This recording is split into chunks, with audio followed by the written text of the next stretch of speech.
संगीत। अब नीति के बिजनेस और उसके घर पर कब्जा करने आ रही है परी की बेटी प्रीत।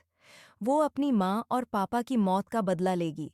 परिणीति की कहानी में अब 20 साल का लीप आ चुका है और इस नए अध्याय में देखने को मिलेगा कि परी की बेटी प्रीत बिल्कुल अपनी माँ जैसी है, बस एक फर्क के साथ।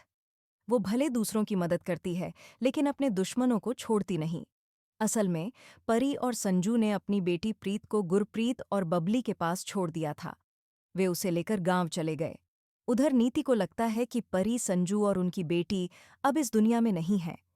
लेकिन सच्चाई ये है कि परी और राजीव यानी संजू अपनी बेटी को पहले ही सुरक्षित गांव भेज चुके थे। अब कहानी में एंट्री हो रही है प्रीत की, जो गांव में बड़ी हुई है। वहीं नीति की बेटी निशा बिल्कुल अपनी माँ जैसी है, घमंडी, ओवर कॉन्फिडेंट और दूसरों की कोई कदर नहीं करती। लेकिन अब कहानी में जबरदस्त मोड़ आने वाला है। प्रीत अपनी माँ की मौत का बदला लेने के लिए तैयार है। वो नीति को उसकी औकात दिखाएगी, उसके आंसुओं का हिसाब लेगी। नीति, जो अपने बिजनेस और नाम को लेकर घमंड में डूबी हुई है, अब उसे जमीन पर लाएगी प्रीत। वो नीति के घर और बिजनेस को ऐसे अपने नाम करेगी कि नीति कुछ कर ही नहीं पाएगी। सब कुछ उसके हाथ से निकल जाएगा और प्रीत के पास चला जाएगा। इस सब में प्रीत का साथ देगा आदित्य।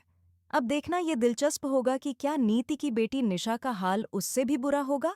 तो दोस्तों, बताइए, आप कितने उत्साहित हैं आने वाले धमाकेदार ट्विस्ट्स को देखने के लिए? क्या आप चाहते हैं कि प्रीत बदला ले और नीति से सब कुछ छीन ले? हमें कमेंट करके जरूर बताएं।